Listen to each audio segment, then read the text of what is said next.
Today is May 4th, 2025, or May the 4th. It's become synonymous, or it's become a tribute day to Star Wars. May the 4th be with you. And I've loved the movie, the first movie, and the other ones not so much, but I love the first movie since it came out in 1977. I saw it dozens of times.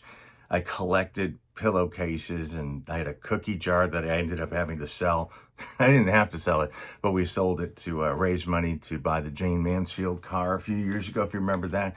But I still have some things I saved. I saved my original, I still have my 1978 Star Wars calendar, which has, it's still marked up. And I used this before in a video that I did about the Sgt. Pepper's Lonely Hearts Club. And here are all my ticket stubs from when I saw it, and meatballs and Heaven Can Wait. And then on August 17th, put $1 in the NBD, meaning National Bank of Detroit, bank account. My driver's test was on my birthday, August 18th, 1978.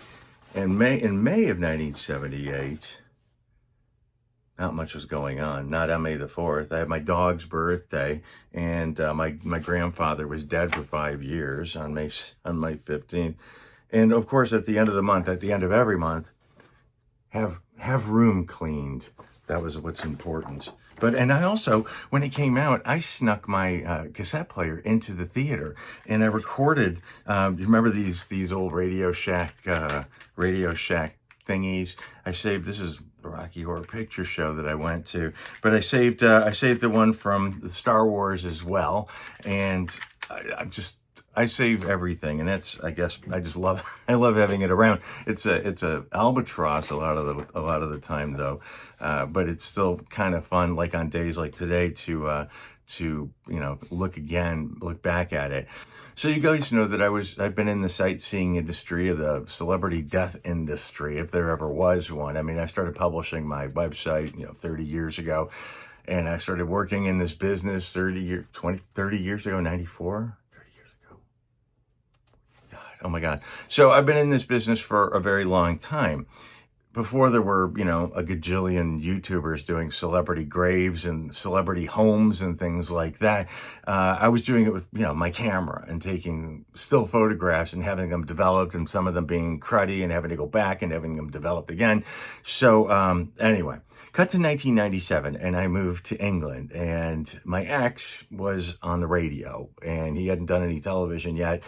And he started getting television roles, and eventually was offered a talk show, and he could have on any guests he wanted. So I suggested several that ended up being on the show, stars from 70s TV shows, and Bo Derek and Michael Learned, and a lot of people like that. Now, but my ex always wanted to become friends with Carrie Fisher. That was it. That's my goal. I want to be friends with Carrie Fisher. And it happened. He got Carrie Fisher on as a guest on his show. I took this photograph of the two of them, and I even saved that little square identification thing off the green room door. I have dozens of those from the different guests that have been on his show. So Carrie became friends with my ex. I became friends with her by default, and I got to spend time with her. And she was a lot of fun to be around. I enjoyed it because she was just as witty as you would expect her to be. Several years later, I saw the show Wishful Drinking, and it was hilarious, as is she. Very creative, very funny, very talented writer and actress.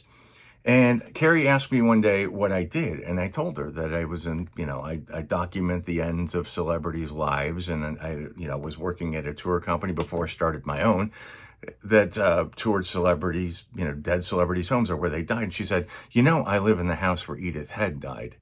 I said, Edith Head, the costume designer? I said, yes, I do, actually. I took photographs of your house. This is before she moved into it, actually. And I said, do you want her death certificate? So, and she thought that was funny. We kind of hit it off at that point. And I was able to ask her some questions about different events that happened that I've read about, because I read all about this stuff, and I'm quite familiar with her life, and Debbie Reynolds, of course, and Elizabeth Taylor. And there was a very famous incident that I read about. You probably heard me talk about it before in different podcasts or something. And it was Elizabeth Taylor was having a garden party, and this was after all that Debbie Eddie Fisher, Elizabeth Taylor, all that nonsense, not nonsense, but all of it had been laid to rest. And there was a piece in one of the gossip columns about Elizabeth Taylor having this pool party and Carrie Fisher being there, and Elizabeth Taylor pushed her into the pool. And that was I had to ask about that, and Carrie said, "Okay, well, here's the deal. None of it was an accident. I was standing by the pool, and Elizabeth Taylor came up to me, and I said to her, 'Elizabeth, push me in the pool.' And Elizabeth says, 'I'm not going to push you in the pool, Carrie.' She says, 'Push me in the pool. It'll be funny. There's cameras here.' She goes, 'No, I won't. You're going to pull me in after you.' And Carrie said, 'Yeah, like I'm going to pull her in.' I could hear her plastic hip clicking as she's walking down the stairs to the pool. I'm not going to pull her in. And finally, she just said, 'Elizabeth, push me in.' And she did. And it became tabloid fodder, and it was a lot of fun. And a lot of people thought it was Elizabeth Taylor getting some sort of weird revenge. I don't know. But it was a very funny thing, contrived completely by Carrie. We talked about Eddie Fisher, her father, and her father's book that had come out recently. And we talked about it. I asked her a couple of things about it, but she volunteered, that Eddie insinuated that Debbie had a relationship that wasn't just a platonic one with Agnes Moorehead, the actress. And Carrie was, really pissed off. She said, she told me she wanted to have her DNA fumigated after reading that book. She says, he's telling these stories about my mother. She got upset about that. And then she volunteered. She said, I went to Dominique Dunne's funeral. And Dominique Dunne, who was murdered by her boyfriend back in the early 80s. And she said, I went to her funeral with Gavin de Becker was there and Miguel Ferrer was there. And it was just fascinating because she knew what I did. She wasn't bothered by what I did. In fact, I think she respected what I did in a weird way. And I also knew about Debbie Reynolds' plight, her costumes. She'd been saving costumes from all the different studios that were more or less being thrown away. And she was mortgaging her house to buy these things because she wanted to have a museum. And, the Academy said no. And all these people said no to her, said they didn't think her costumes were worth it. And Carrie, shortly afterwards, or shortly before, I should say, when I talked to Carrie about this, Debbie did have a casino and a museum in Vegas that my ex and I did visit. But I knew there was a lot more. And Carrie told me about her brother Todd, who lovingly takes care of a lot of the things, which are a lot more things that Debbie had on display at the casino, which sadly closed down. And sadly, a lot of Debbie's costumes were put up for auction. Cut to several years later, and I'm back in America, and I have my own tour company, and I opened up a museum. And all these weird things I've collected over the years, a piece of the floor from the Ambassador Hotel that Bobby Kennedy landed on, and stuff that had, Sharon Tate's fireplace that I went up there when they were tearing down the house. All these little rocks and gems and things like that I was able to put on display along with the Jane Mansfield car that she was killed in. And one of the things I collected when I knew Carrie was a cigarette butt that she discarded. I can't explain why I did it. It was like a piece of Hollywood royalty. Weirdly, I came to realize when I was hanging out with a lot of these famous people, I really wasn't a fan of being on the inside. I like being on the outside. I like being able to meet people and say hello and maybe ask them a question or two. But it was weird to be friends with people like that or spend serious time with people like that. It was fun. I enjoyed it, but it kind of took away some of the mystique. But I took Carrie's cigarette butt because I really wanted to save it. So I had this, in this, not in a very, very serious way. I took what I do seriously, but we had it on a little pedestal with a pin light over it saying, this is Carrie Fisher's cigarette butt with a date on it. So, I know, just to me, it was a little tribute to her. Now, cut to years later on, a lot of you know that I'm friends with Jordan Lee, or Jordan the Lion, the YouTuber. He came to shoot some video of our museum, and when the museum closed down, he sort of mentored me to become, a YouTube creator. And we've hit it off. And we've gone on road trips across the country a few times and really enjoy each other's company and really, understand each other's obsessions. And it's just a lot of fun to hang out with Jordan. Not a lot of people I don't think I could travel with, and there's probably vice versa. But we end up having a really good time. And Jordan has become friends with a lot of people over the years. And two of those people he became friends with is Todd Fisher, Carrie Fisher's brother, Debbie Reynolds' son, and his lovely wife, the entertainer, the actress, the mentalist, the businesswoman, Catherine Hickeland, or Cat Fisher. And he introduced me to Kat and Todd, and they've invited me into their lives. They've invited me into their homes. And Troy and I have stayed there a couple of times. And they're just the kindest people in the world, very casual people, and very good judges of character, I believe. And they couldn't be kinder and more supportive of what I do. And we've since become friends.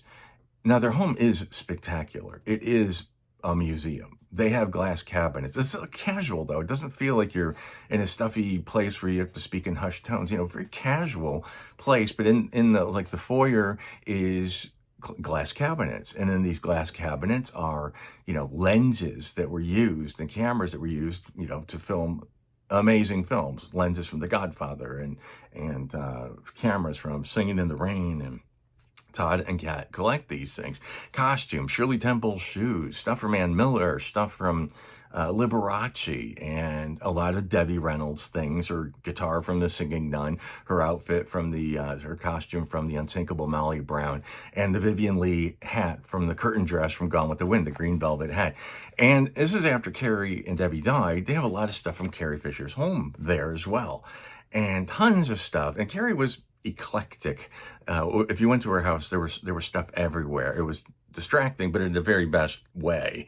Even as you drive in the gate, and in the trees were signs, and her house was very eclectic. And a lot of the things that are around Todd and Kat's house are things that belong to Carrie: her director's chair, her lightsabers, and one of her Princess Leia dresses. And it's a spectacular place.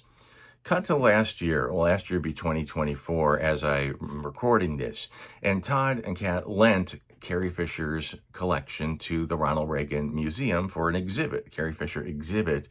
And they brought along Carrie's costumes, a lightsaber, stuff from different movies she did, as well as a lot of props from Star Wars and large pieces of sets or things like that they couldn't possibly display in their homes, but they were able to get it out and display it at the Reagan Museum for everyone to enjoy. And I was invited, Troy and I were invited to that opening ceremony of this exhibit, and we got to go through it, and it was incredible to see, first of all, stuff I recognize from their home, but stuff from Star Wars and stuff that belonged to Carrie Fisher. And so walking around this place was fascinating, and I love the personal things. And they had a pair of Carrie's glasses, stuff, I've seen Carrie wearing these glasses, and she used them for her writing, and had them displayed on this particular thing that Carrie hand wrote, which I thought was really poignant, really, you'll see in the video. And I also got to meet one of their relatives, Debbie's niece, Carrie's cousin, who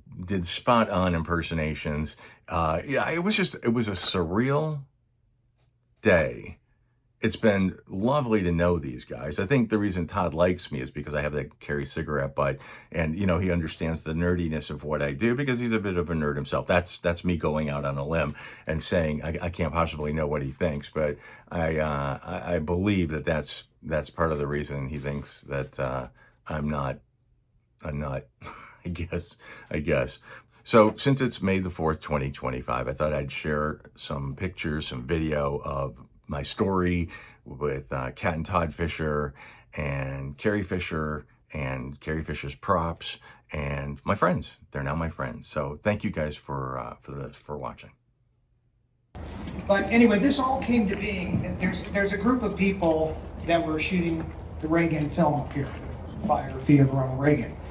And Dawn Ferry is here somewhere, and she is a friend of mine, and she was the production designer, and she was talking, I think, to Randy, possibly to Lisa. I don't know who else she was meeting or talking to, but they said, we're doing a Star Wars exhibit up here at the library.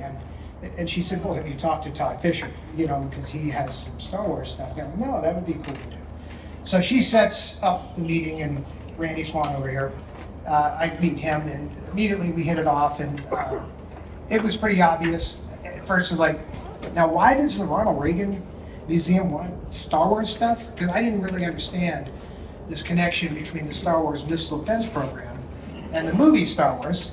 And it is a bit of a stretch, granted, but there is a real connection there if you have to add up the years and when things were happening. It is all connected.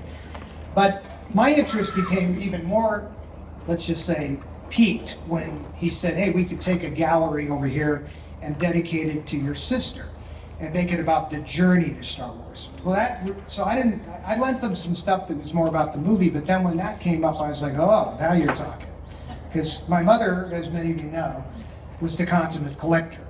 Everything that she ever wore, or Carrie wore, or I wore, she kept. I mean, I even have like my Boy Scout uniform and things. And she had already kept all of Carrie's stuff. And I didn't even know that she'd been squirreling this stuff away. Carrie would throw things away, including the Star Wars scripts. Oh, that movie's over, trash that. You sure you don't want a copy of this? No, that's okay. So things would end up in the garbage, and they shared a property line, and even the trash was shared, where they had the garbage cans. So my mother literally would go through Carrie's garbage cans. I would love to have a picture of it, but I don't. But I remember her, literally one day I came by and I was like, whose ass is that sticking up out of that trash can? And my mom's head popped up, with her little turban on. And I was like, oh my God. And she goes, oh, send this up to the ranch. But anyway, the reason why we're here is to see Carrie's stuff and the stuff my mom dug out of the trash, all the good stuff. But I think that's good enough to kick this thing off. Okay, everybody, have a great time. I'm glad everybody could make it. R2.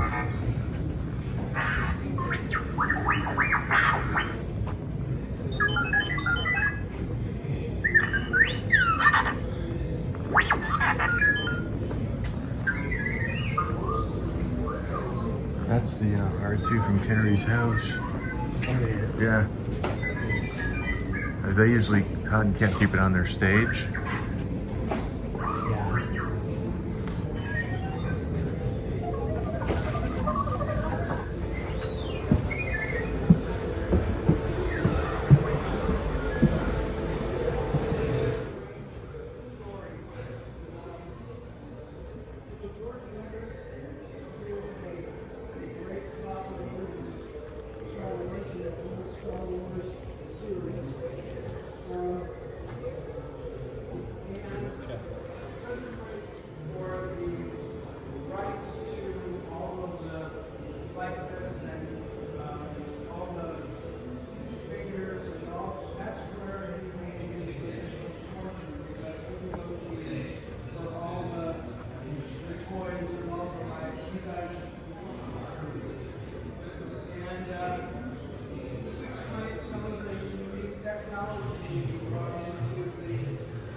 And then a lot of the scripts and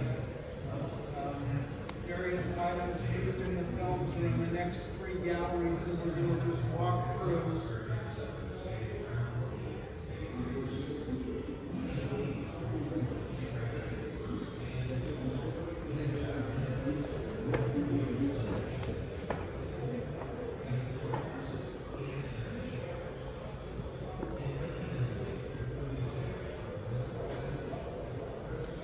Century Fox Chino. Used at the preview screen. That's the one where Carrie came in late with Todd. That story that he told.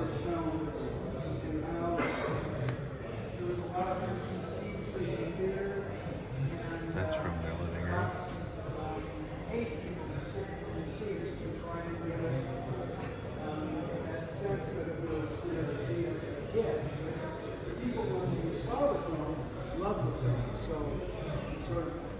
This is one of the events Fox held at the studios where they actually paid people to attend the event because they knew it was the event to be at that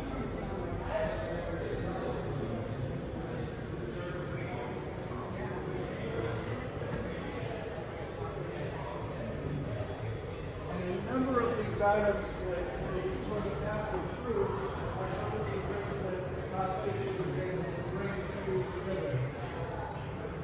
This, I think, was in their backyard or something like that.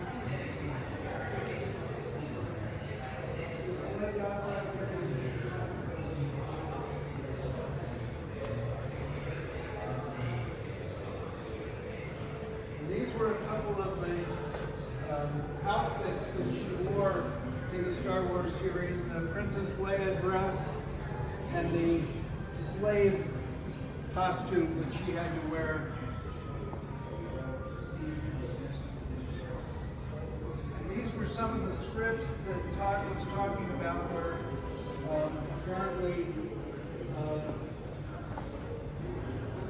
they actually went into the trash to get these out, and they had already been autographed by George Lucas, and the actual scripts there.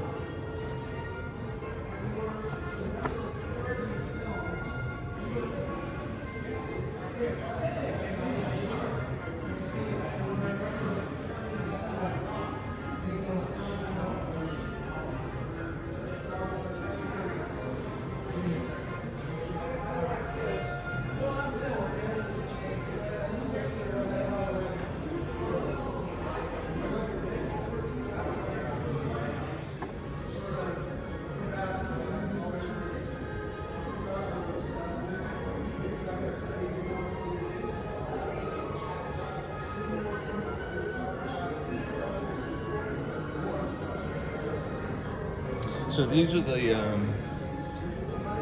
scripts that Debbie, yeah, she says Debbie threw them away, or Carrie threw them away, and Debbie dug them out of the garbage and sent them to, I guess, to George Lucas to have him autograph them. She's a smart cookie.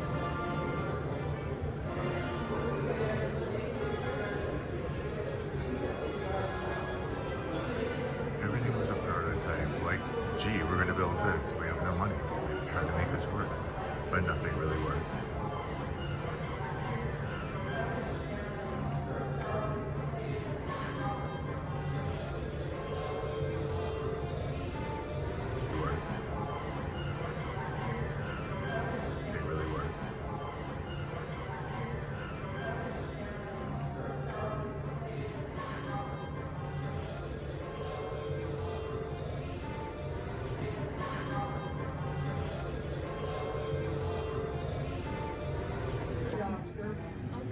Don't let him touch that. But they have Debbie. See, it's Todd and Debbie had her sign for the thing. She literally, I mean, whenever they come to visit, just stacks of stuff that she. It's smart. Oh, these are great. Oh, look, it's Carrie's glasses. Show canceled due to Star's heavenly booking. Show canceled. Looking at a more peaceful constellation. These are great. So these are literally Carrie's things. Because the Princess Leia, that is funny. That I recognize. Oh, yeah.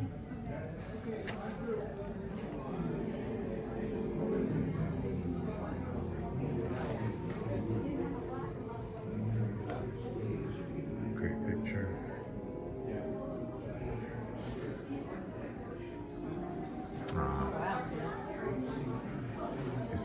You remember that? Well, I wasn't there personally, but yes. You see how much you look like her? Well, back in the day. Wow. So you guys were here for all of this, huh? Yeah, well, Leslie's her cousin, so. I've met you, but I haven't met Leslie. Hi, Leslie. Hi, I'm how Scott. are I you? see the resemblance, definitely. Oh, So yeah. this is your life. I mean, you know, This was was her things life. you know very intimately. It's backstage Yeah. watching it going, can I be in the show? No. I'm like Lucy. These are fantastic. It's nice to see these things out. Yeah. You know, people actually It is. enjoying them. Amazing. Look how tiny my aunt was. Can She I put was you on tiny. real quick? Sure. Do you mind? Not at all. Hi. So you're Debbie's Debbie's niece. niece. There's a Leslie. Reynolds resemblance. Leslie Reynolds, her brother's daughter. So, and this is, you haven't seen these probably since they were on stage, right? I haven't seen a lot of this, but I have seen a lot of this. You know. It's a really lovely It's been exhibit. amazing. Being part of the family has been amazing too. But I always wanted to be in the show. Did she ever, nothing? Never got in? No. No. Oh. Speak like Are you from? Because no, dear, I do an impersonation Oh. that you really shouldn't hear. I can do Debbie, but no, dear, because Carrie should be the star. I mean, you're my lovely niece. We understand that and all, but it's about Carrie. It's okay. It's okay, dear. And then I could do Carrie too. Oh my God, but you got the She face. sounds a little more sarcastic. I don't get it. I should leave now before Todd kicks me out of here. Come on, Gary. Thank you for talking to me. That was great. Wow. That is certainly the, got him down. So this is Carrie's costume from Irene. I can hear Todd.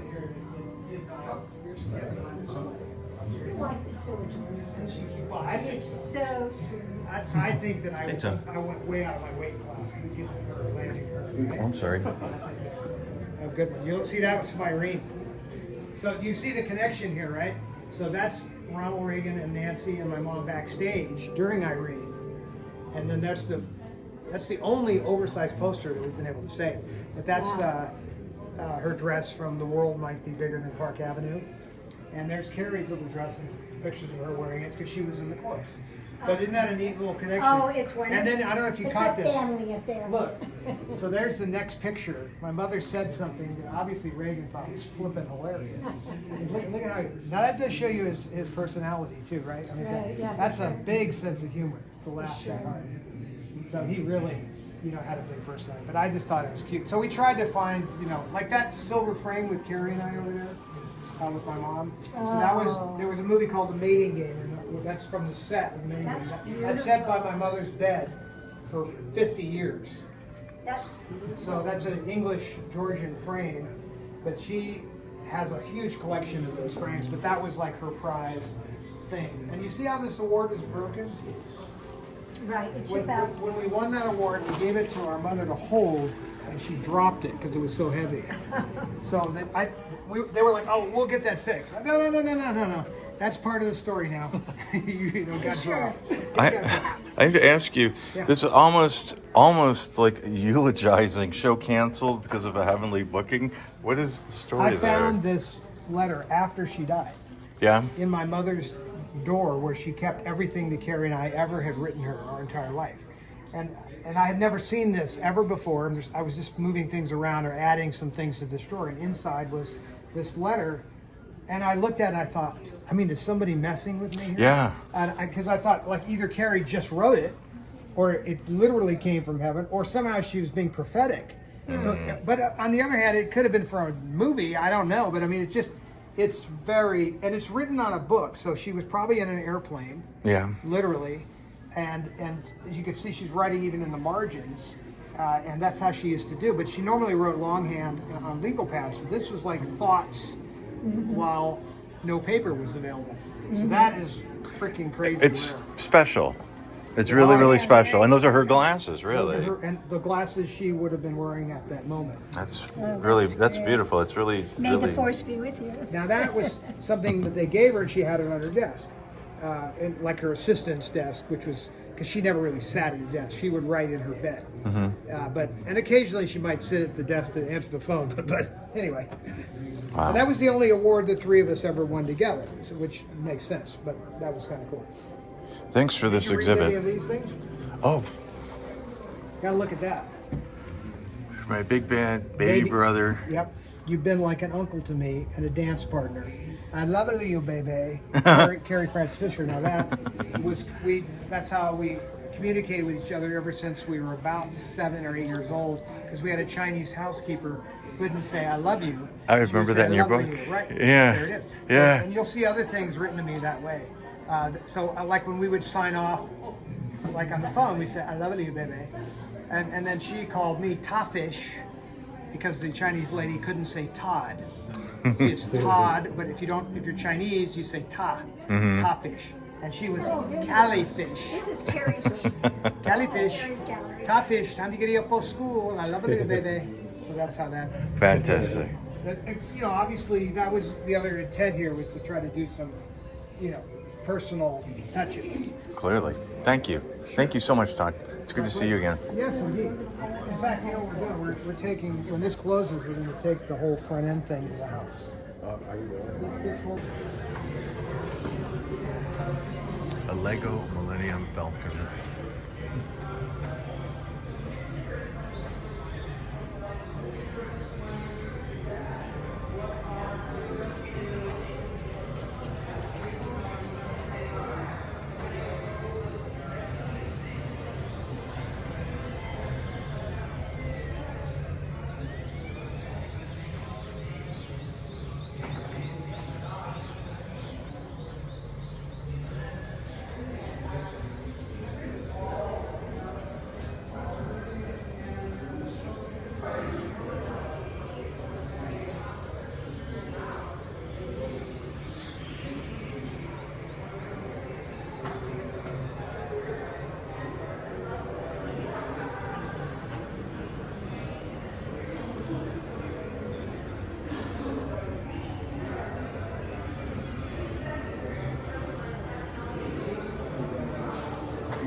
I just saw the exhibit, and then I saw the sunset. This is actually called the Merv Griffin Garden, which is kind of funny. Look at all the bunnies scattering. But what an opportunity to be up here at nighttime to see that sunset.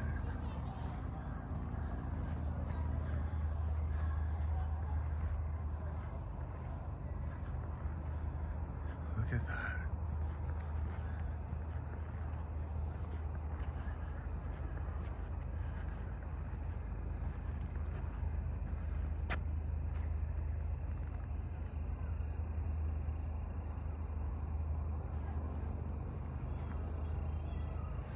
Well, thank you, Kat and Todd, for this great evening. Troy and I really enjoyed ourselves.